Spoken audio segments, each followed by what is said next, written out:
which the man did, and the little pig built a house with it.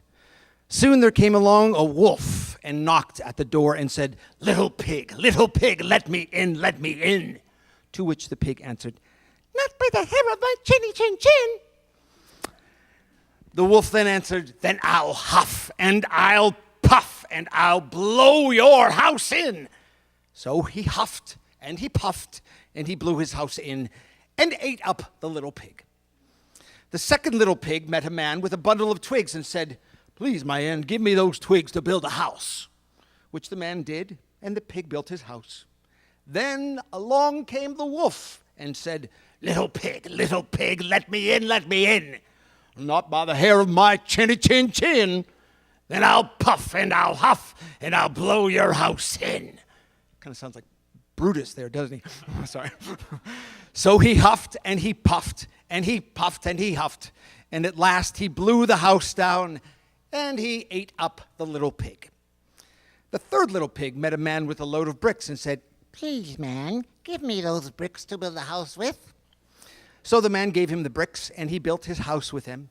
But the wolf came, as he did to the other little pigs, and said, little pig, let me in, let me in. Not by the hair of my chinny chin chin.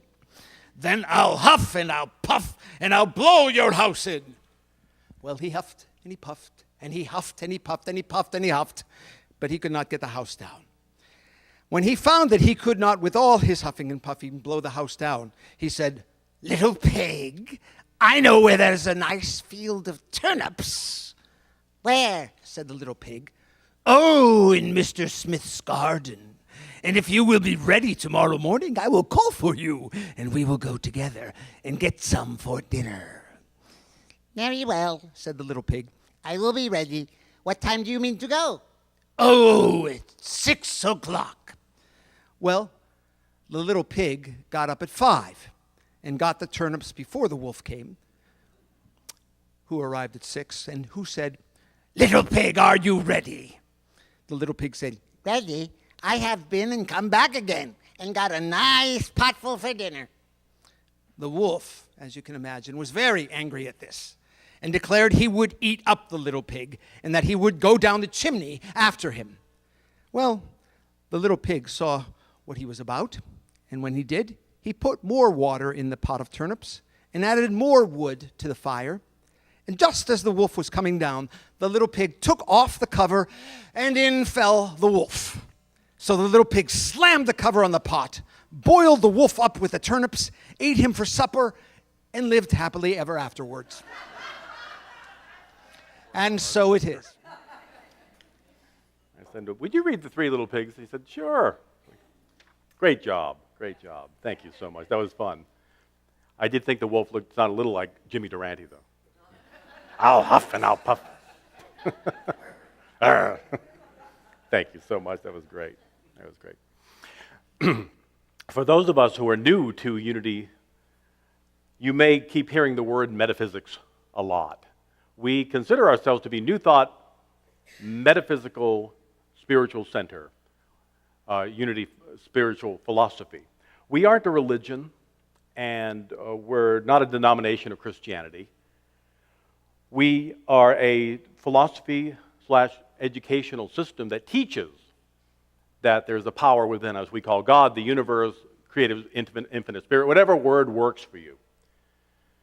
And it has nothing to do with religion. It has to do with the realization of who we are as powerful spiritual beings, having a human, as we call a human adventure here on the planet. So the term metaphysical is a confusing one for those who are unfamiliar with it. Metaphysical just means spiritual. Meta, meaning beyond the physical. Then why not just say spiritual? Wouldn't that just make it easier? Well, metaphysics is what we might call applied spirituality. Metaphysics is a systematic and usable tool that we have to make sense of what appears to be a very mysterious topic that falls under the broad heading of spirituality. I've always liked to say that the purpose of metaphysical study is to make itself unnecessary. To say once we get it, we've got it. If you know the truth of Scripture, then we don't need to keep rereading it, except maybe you enjoy it or you get something new out of it. But Jesus said the whole of Scripture is love God, love yourself, love your neighbor. If you got that, you've got it. That's it. Once we understand the principles behind healing and prosperity, healthy relationships, forgiveness, and so on, then we do own the teachings, and then we begin to deepen our understanding of it. We move from merely being a truth student to being a practitioner and continue to be a student as well. I've not met anybody yet who hasn't needed a refresher course in applied metaphysical study. There's always a part of our lives, even when we think we got this, we've been coming to Unity for 50, 60, 70 years, there's always something new to learn. How do we know that? If you've got a body, you've got something learned. We always have something to expand on, to deepen in our realization of who we are as spiritual beings. I liken this to taking a dance class or a voice class. Even though you may be a singer, a dancer, an actor, we have to keep learning. We have to keep deepening the art that we have. Pablo Casals was, I think, 91 when he was doing scales one day, and another musician said, "What are you doing?" He said, "I'm practicing my scales." He said, You're Pablo Casals. Why?" And he said, "I think I'm finally getting it." There's an old saying in the dance world, if you miss one class, one dance class, you know it. If you miss two, your teacher knows it. If you miss three, the audience knows it. So we have to keep ourselves immersed. We have to keep ourselves aware of what we're doing at all times when we are sharing this truth. At conference, the ministers, we have to renew our license, not our license, but our what do you call it? The credentials. We have to keep up to date with what's going on with the new techniques of ministry, of church growth, of all these things to continue teaching, if we want to give credit for that. So even ministers in Unity, we love learning. I have so many books I've had to. It's really hard to go in my room right now because I have so many books I don't know what to do. I can't throw them away though. Eric Butterworth said, "Never throw a book away," and I'm like, oh my God. He said, "I've regretted every day throwing books away, so I really have to meditate whether to release something or not because I love all the knowledge that's contained in them." So we have to keep learning. We have to keep going with this truth. What we do here at Unity of Bellevue is to keep growing, keep realizing that God is in every part of my being. God is in everything that I do and everything that I immerse myself in, everything I surround myself in. God is in my work, in my family, in my reactions to daily challenges. God is in my emails. God is in my cooking. God is in musicals and plays and movies. God is in novels and God is in fairy tales. God is in everything because these are all the result of the divine ideas that are being expressed by all of us. In the wonderful book called The Uses of Enchantment, the author Bruno Bettelheim shares the difference between a fairy tale and a fable. He uses the three little pigs and the fable of the ant and the grasshopper to make a point. He shares that a fairy tale like the three little pigs we just heard lets us derive our own lessons from them. We can take it as an enjoyable story and leave it at that, or we can delve deeper and get an even more wonderful story. He points out that the fable of the ant and the grasshopper leaves no room for interpretation. Once upon a time, during a summer, an ant is hard at work to build a stockpile of food for the winter, while the grasshopper is having a grand old time singing away until it gets cold. The grasshopper goes to the ant and says, "It's winter and I don't have any food. Can I have some of yours?" And the ant says to him, "Hey, you sang all summer, now dance all winter." So the moral is, if you enjoy yourself without thinking, without planning, you're going to have to put up with what happened. Very clear cut. However, the lessons of the three little pigs gives us 3 times to learn a lesson. Now, we don't feel too bad for the 2 pigs in the beginning of the story because all 3 pigs are pretty much the same pig on a learning curve. The story Mr. Bettelheim tells us is the symbol of progress in human history, moving from primitive materials to a stronger material to provide protection of the wolves at the door. Lovely story, but it doesn't go very deep, does it? Like, okay, build your house better, fine. It's not very spiritual, it's just there. But the 3 little pigs when I began meditating on it, for me became one of the most powerful metaphysical lessons I've ever encountered in a story. Fairy tales, at the very heart of their stories, are about transformation from ego to God living. When we use our Unity metaphysical tools to unlock the symbology of the stories, amazing things begin to appear to us. If you've done any Bible metaphysics, all of a sudden when you read a story, it comes alive. You begin to see different numbers. You begin to see what's going on in the story beyond what you're merely reading. So let me share with you first off, before we get into the Three Little Pigs deeper, some metaphysical interpretations that will help you get a good grasp of the symbols. There are 3 little pigs. There aren't 2, there aren't 4, there aren't 18. There are 3. Why 3? In spiritual numerology, 3 indicates a sense of completion, a sense of wholeness. The Trinity, Father, Son, Holy Spirit, is the completeness of God as understood by humankind and the traditional Christian understanding.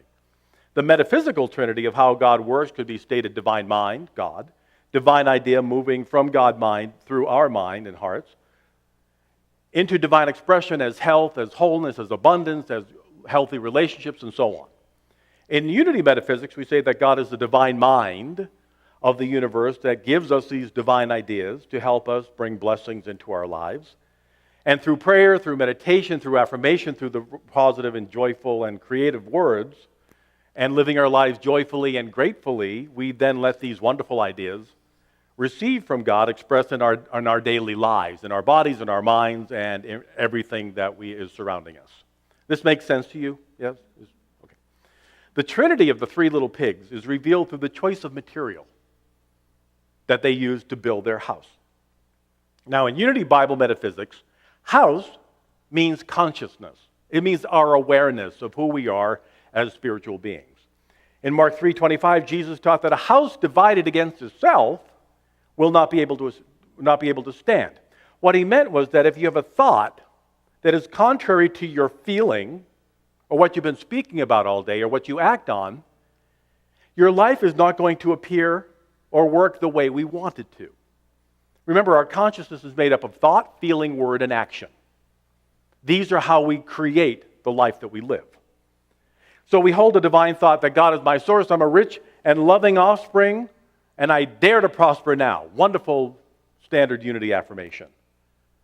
But then you open a statement from the bank that does not reflect this truth. That says you have a little less than what your affirmation just said. And what we do is we then throw the truth away and we focus on what appears to be a dire situation. And then we begin to not affirm I am a prosperous being of light. We begin to affirm I'll never be able to pay these bills off. I'm going to owe my life to the credit card company. I'm always going to be in the hole. This is never going to work.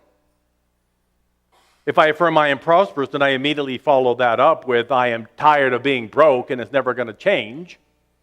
If I pray I'm abundantly blessed and then I go without having dinner every night, then I'm a house divided. I'm saying one thing and I'm living another. These 4 cornerstones of your house, your consciousness, are not supporting your spiritual growth or your joy or why you're here on the planet. So the 3 little pigs really are you and me growing into a realization that we need a strong foundation for God to work through, for the good to freely flow forth. Now the wolf is the outside world. The world that is the collective ego that does not acknowledge the reality of spirit. It's an eat or be eaten mentality. We grew up to be very afraid of the wolf, the world. We have been well taught the world is out to get you and you better be prepared to fight back and take what is yours. Now the wolf will do everything in its power to convince you otherwise. When you say you're powerful, the wolf will then test you. It's us testing ourselves, really. But we put it on the world because we believe the world is more powerful than we are. The wolf says, life is hard and then you die. Or some variation on that. Or this is the reality, there is no God, wake up. You're just fooling yourself. Why get up early on Sunday morning? It's all silly. You should sleep in, have coffee later. If you would only listen to reason, that's just the way things are. There is no God. Wise up. That's the wolf. So the wolf is always trying to convince us it's more powerful than we are. The material that the three houses represent are the three aspects of our being. The straw house represents our physical self, or the outer physical world. The stick house is the mind, or the opinions of the world and our own small opinions. And the brick house is the Spirit of God within us. So the first pig's house was built out of straw. How have we built our house of straw? Well, straw is a material that has really rather little value. To say something is all straw means that it's unimportant. Many years ago, a highly esteemed theologian was about to make his transition, and he was in and out of consciousness. He was having this wonderful awareness of God as he kept going back and forth to the other side. He woke up long enough to see his students surrounding him, and he told them, I've been having a wonderful experience of God on the other side, and all the theology I've been teaching you, it's all straw. It's worthless. Throw it away. The only thing that matters is love. Love each other. This is the teaching I'm leaving with you, and then he passed. So when we build our consciousness out of straw, we're building on what we perceive to be the truth. They built up a wonderful theology that when he had the full awareness said, it's nothing. Only love is real. Only love matters. For so many of us, the body represents everything that's important. Especially in our American culture, we see the body as proof of success or failure. Usually, these people who are telling us this are 22 years old. Or Hollywood executives who are 19 years old. In this culture, we worship the young. We think they have something that we don't. If your body shows any sign of living, any sign of ripening, if your face looks older than 25, then you're considered by some in this culture to be not of much value, that you're straw. If you believe this, you have yourself built a house of straw and you have given over to the wolf. And by 30, you have no foundation whatsoever to build on. Hollywood will not tell you that real women have real bodies that can be thin or full-figured. That real people have real bodies. And whatever you're expressing or experiencing is beautiful because it's you. Whatever your body is perfect. You created it. Take a breath. You created it, so embrace it. It's who you are. The truth is, real men have real stomachs.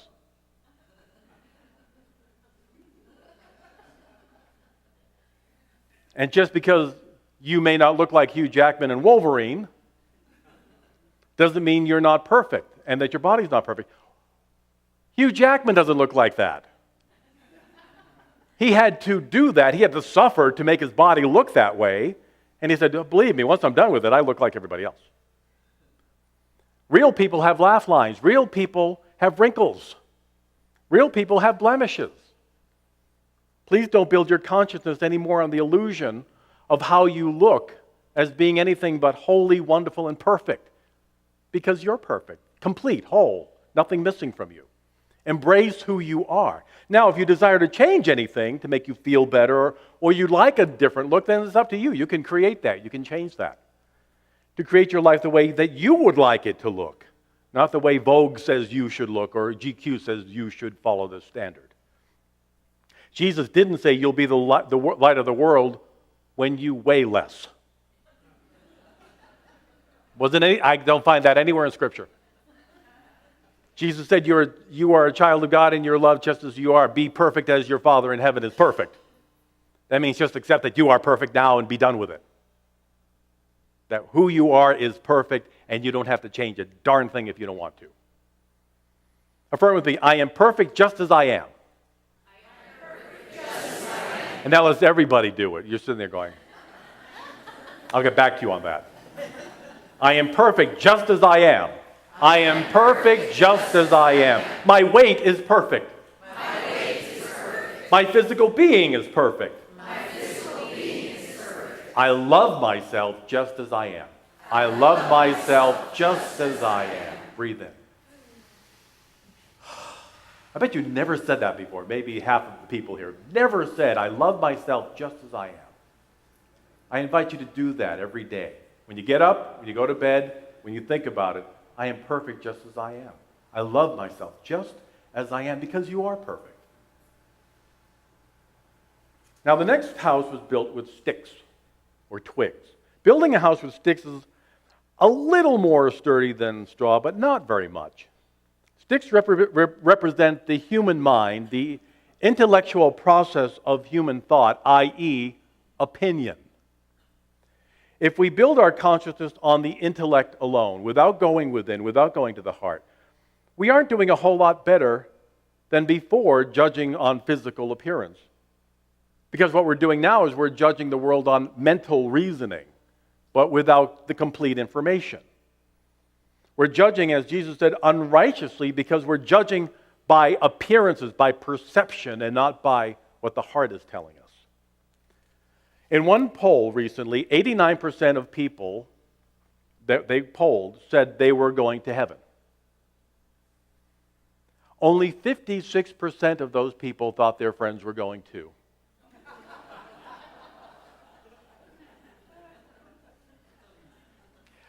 Opinion. Apparently, I read recently, I couldn't believe this, I had to read it 3 times. Apparently, 14% of Americans still believe the sun revolves around the earth. Huh? Opinion. They read it somewhere once, they said, yeah, that's right. Opinions are meaningless because they're hardly ever based on the full truth. The house of sticks is your house of opinion. It blows over really, really easily. But if you build your house on truth, on intuitive understanding, on divine justice, on empathy, on communication, on compassion, love, and wisdom, no matter how strongly you hold that idea, God is there. And then we will take a new thought, a new idea, a new way of living our lives. So it's up to you to choose the life that you want to live. I need a volunteer. Would somebody come forward? Thank you so much. Great. Thank you, Vic. Thank you. Stand right there in the aisle if you would. I want to play catch. You ready? Great. Great. Okay? Yeah. Ready? Go. Try that again. Ready? Okay, here we go.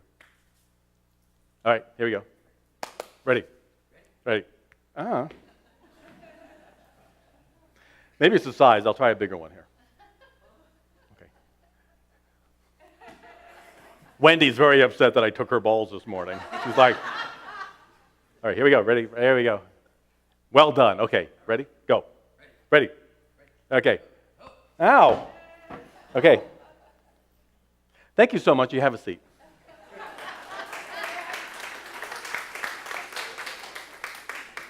What just happened here? I invited Vic to play catch. He accepted. I didn't tell him I was going to play catch back. If somebody throws something at you, you have a choice to catch it or not. I chose not to catch it. I didn't want to. If somebody throws an opinion out at you, what do you do? So again, you played with me 3 times. 3 times I threw the ball.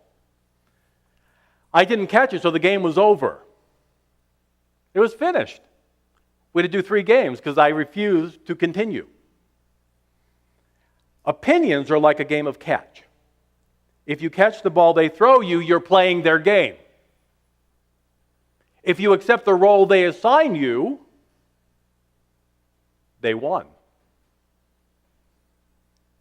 If you respond from ego to their opinion, you're playing in their game. Your parents call you and say, when are you settling down? When are you giving us grandchildren? Boom, they know where the button is, right? What do you mean? On Dad and Sandy's mantle is a picture of Wendy, their granddog.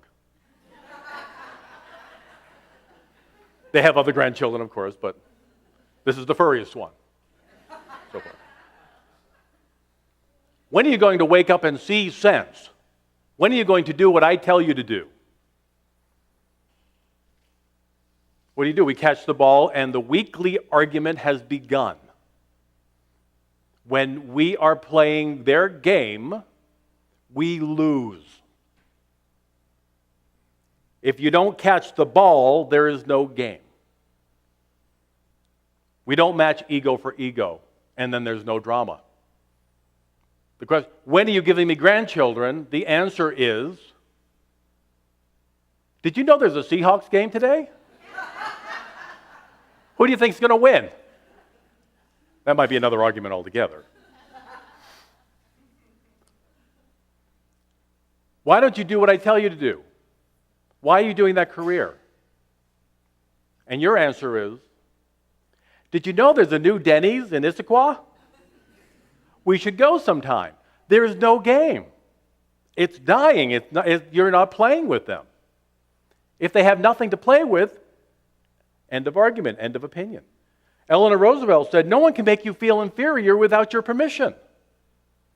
I would amend that and say, nobody can make you feel anything without your permission. If you're watching television now, 24-hour Trump-Hillary drama, you might be playing their game. The networks know where your buttons are to keep you watching hour after hour after hour. And we get more upset because they keep showing you what they want you to see. So I was watching the other day and affirming, nothing can disturb the calm peace of my soul.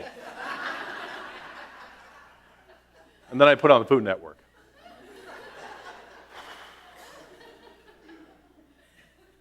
But they know how to do that.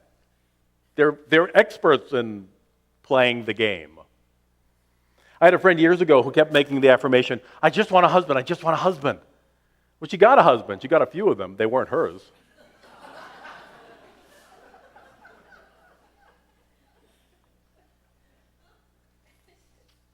She didn't feel worthy enough to have her own. She believed her mother's conviction that she wasn't pretty enough to marry well. Her mother's opinion, thought, plus the misguided affirmations that she had, the fears, the feeling, and the words, created a life of frustration and heartache. Eventually, she stopped affirming any old husband, and she met a doctor, and she's very happy today. She made a new affirmation. She took a new truth. She woke up to herself. When somebody is accusing you of doing something that is incorrect, that is not the truth, stand still and know that God is at work. Don't play game. Don't fight back. When you fight back, you've lost. You hold to your truth and know that truth will out. King Jehoshaphat was told when the battle of two armies were coming at him, he was told, stand still. This is not your battle. Quit fighting. This is not yours. Watch God on your behalf. The two enemies wiped each other out. Then they went and collected all the gold. That was really kind of fun. So your job is to stand back in divine detachment and say, this has nothing to do with me. I'm not giving my power away. The third pig built his house on this consciousness, on this awareness of God at work within. The firm foundation of spirit is impenetrable. Try though they may, the wolf can't break down your door or your house. The affirmation we had this morning, I am centered in God, nothing can disturb the calm peace of my soul, is a very old silent unity affirmation. It's one of my favorites. I used it almost in every prayer I had when I was on the phone with people praying. We began with peace. And from that realization came, God is at work, God's got this. There's nothing for you to do but say yes to it and watch it happen. That's the brick, firm foundation of knowing that God is at work. The truth that keeps you centered while the hurricane is swirling around you, literally. As I said last night, we were prepared for this gale force. We were prepared for the power to go out. We ate early. We were going to have to watch television by candlelight. We were waiting and nothing happened. I was praying, peace of God. You can thank me because I was praying. The peace of God is at work and all is well. And it was. I kept looking out. The trees weren't even moving. I said, what's happening here? I was kind of disappointed a little bit. I said, maybe a little breeze would have been, my prayers were very powerful, at least in my neighborhood. But center yourself in God and know the truth. The Unity Church in Charleston, South Carolina was not damaged at all, and all the buildings around them were torn down by the hurricane 30 years ago. The minister and the church were praying for safety for the church and for everybody in the town. Though the buildings fell down, the people in that area were all safe. May Rowland, the first director of Silent Unity, saw a tornado coming toward her house in Missouri. This is very common to see tornadoes. So she saw the tornado coming, and she took the wonderful affirmation we have in Silent Unity, and she said to the tornado, "Get the hell away from here." It made a left turn and went the other way. The Associated Press reported a few years ago that a woman named Cindy Hartman from Arkansas came home to find the burglar loading her stuff into his truck. The burglar ripped out the telephone cord, tied her up, and ordered her into the closet. She looked at him and said, "I want you to know that God loves you and I forgive you. May I pray with you?"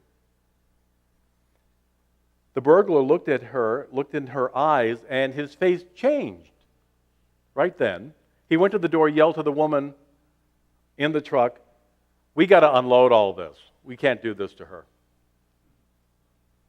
The burglar put the furniture back, handed his gun to her, and left. Truth. The wolf couldn't destroy this woman's brick house of love. When we love and hold that to be the truth, everything falls by the wayside that is not of God. The wolf may try to get into your house or destroy your house. The world may try to invade your consciousness. But it cannot without your permission. Today, you may be feeling in your life, maybe you came in here feeling there's no hope. That you heard something from a doctor or from an advisor or some expert that has completely unraveled your world. You may be wondering, what do I do now? Is there anything to do now?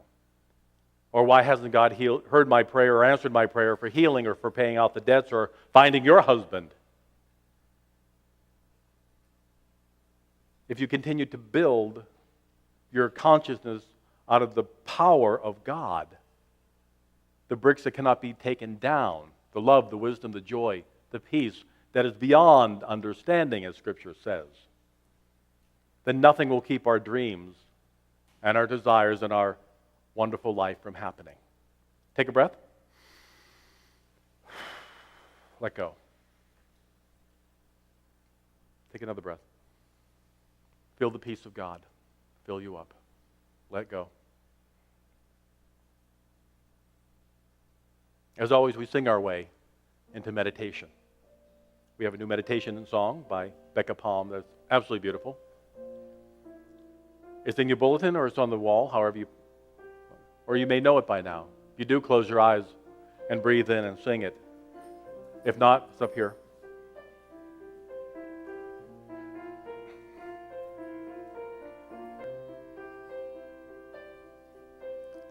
Closing my eyes, time to begin, feeling this moment, turning within, closing my eyes, turning within, drawing a breath, knowing I'm whole, gently releasing, letting it go, drawing a breath, letting it go, drawing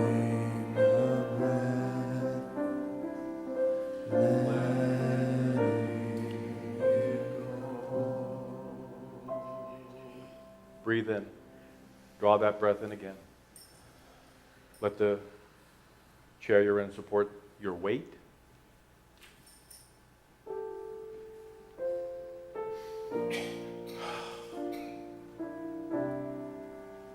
There is no wolf to be afraid of.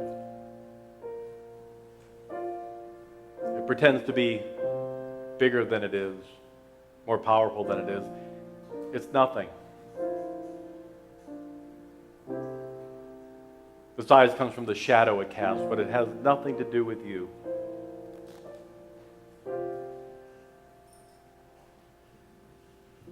Again, as we center ourselves in the power of God, we go to peace first. I am centered and poised in the love of God. Nothing can disturb the calm peace of my soul. Let that take hold in every cell, every molecule, every sinew, every breath, every part of your being. Relax into it. And remember, the peace of God is not the absence of challenge. It's not the absence of spiritual growth. It's the fullness of power that we rest in.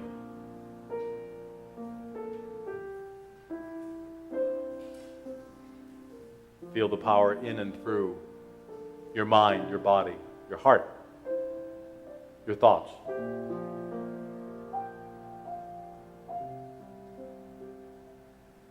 There's a health challenge going on. I invite you to let fear diminish. There's nothing to be afraid of. God's got this. It's revealed into the quiet of your heart and your mind what to do and how to do it. You as a child of God are strong, whole, healthy, well right now on the journey to strength and wholeness.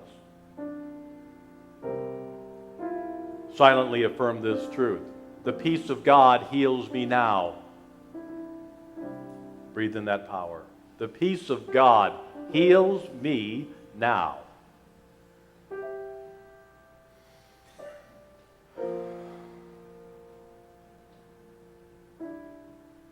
That wonderful power of peace also reveals that abundant good is yours. It's your divine right. We live, move, and have our being in abundant good. There's no lack in God's universe. Only in appearance. We look beyond appearance and we affirm the truth. The peace of God prospers me now. The peace of God reveals all the good is right here. How it comes into your life is individual, is perfect, is unique to you. But the truth is, the peace of God prospers you right now. Breathe that in.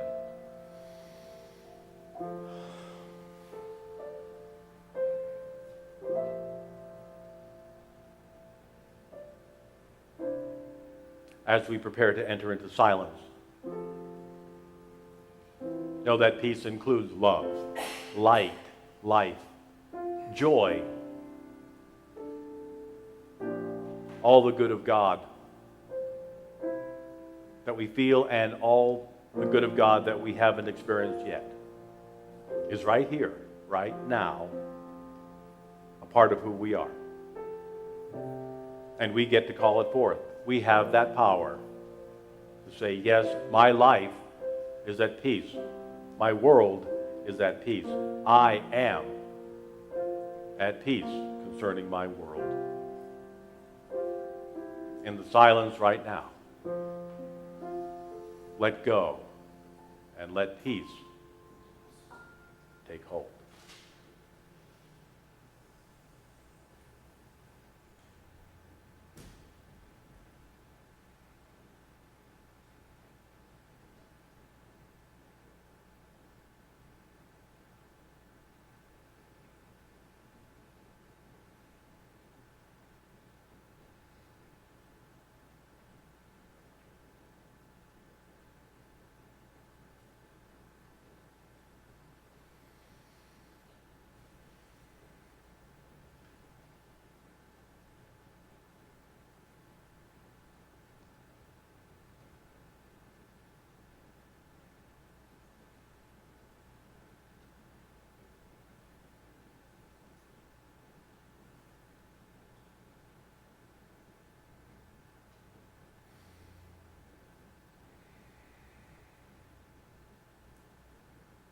All it takes is a brief moment to become aware that I am much more than merely human, that I am a spiritual, powerful being having a human adventure here on this planet. God truly is at work. And I am at work as well, listening, hearing, and moving forth with what I receive, and I find my life is good. For this awareness now and always, we are so very grateful. And so it is.